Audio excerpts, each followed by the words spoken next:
Street Cred, breaking down all things MMA with Thomas Doscher and Nick Terdick.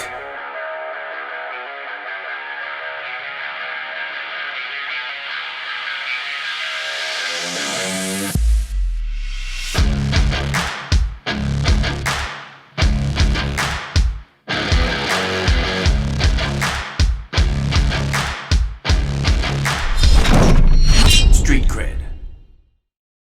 So now anybody can call out anybody.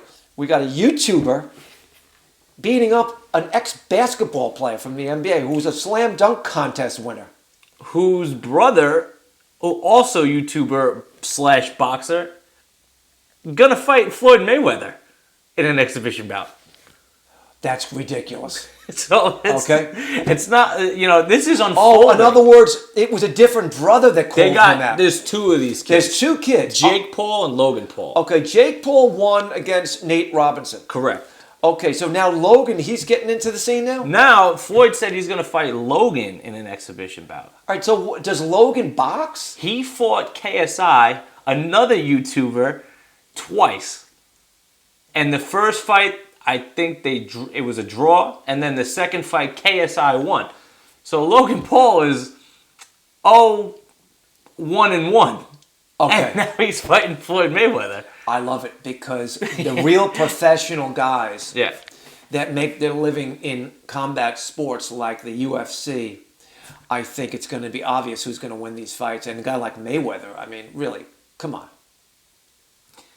And Mayweather's going to have to struggle with Logan Paul? No, there's no chance. I mean, Logan is gigantic compared to him, but I don't even know what I'm saying. Because there's no weight class. He's not. There's no way. I mean, it's the same thing as when we were talking about, McGregor versus Mayweather. You know, he's just not at the level. This is going to open up the conversation with average guys getting in the ring with these stars, and can they be competitive? And the answer is no, they can't be.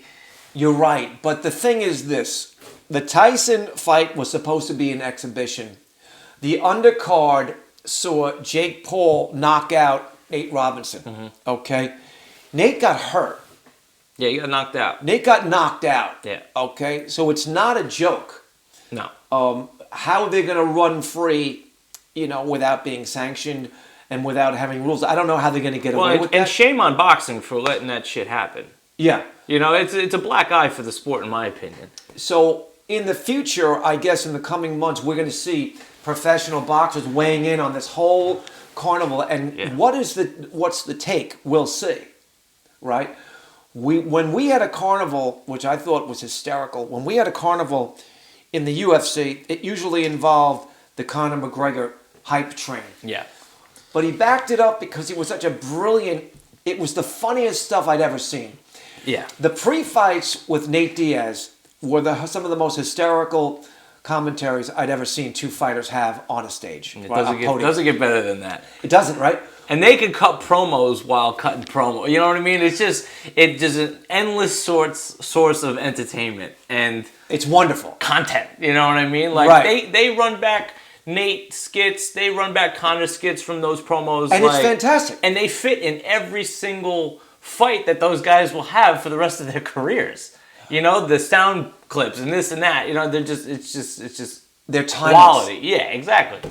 It's some of the most comedy stuff I've ever.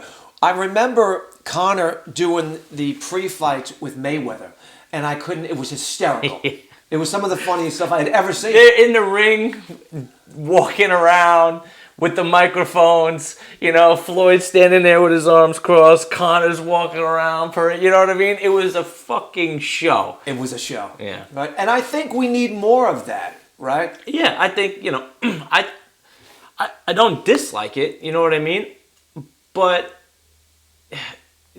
then we can't complain that we get shit like this. Jake Paul, right. Nate Robinson, because we do feed that flame that is McGregor Mayweather. We want the crazy stuff. We want the crazy stuff, but we say shame on you when we see it. We want it, but yet we pretend that we don't.